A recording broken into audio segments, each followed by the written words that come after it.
बिल्लाह मिनश्शैतानिर रजीम बिस्मिल्लाहिर रहमानिर रहीम। अभी फ़ैसला आ गया है और फ़ैसला क्या आया है, पहले चलते हैं इलेक्शन इल्तवा केस में। उधर मुझे समझ नहीं आती उमर अता बंदियाल साहब की, बहुत अच्छे इंसान हैं, बहुत ही वो काबिल और मेहनती और ईमानदार शख्स हैं, लेकिन वो उन्होंने कुछ सेंचुरी मुकम्मल कर ली है कि मुनासिब हुक्म हम जारी करेंगे, मुनासिब हुक्म हम जारी करेंगे। हम मुनासिब हुक्म कब जारी करेंगे, क़यामत के बाद जारी करेंगे, ये उनको उनके ऊपर डिपेंड करता है, हम तो कुछ नहीं जान सकते उनको।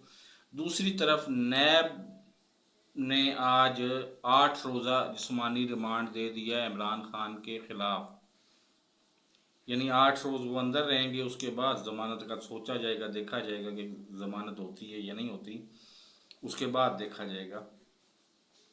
और ताहाल मैं अपनी ज़ात की बात करूँ तो ताहाल इमरान खान की ज़िंदगी ख़तरे में है, लेकिन मैं रात को भी आपसे हाथ जोड़ के गुजारिश कर चुका हूँ और अभी भी गुजारिश कर रहा हूँ, एक पुरअमन एहतिजाज और दूसरा पाकिस्तान जिंदाबाद।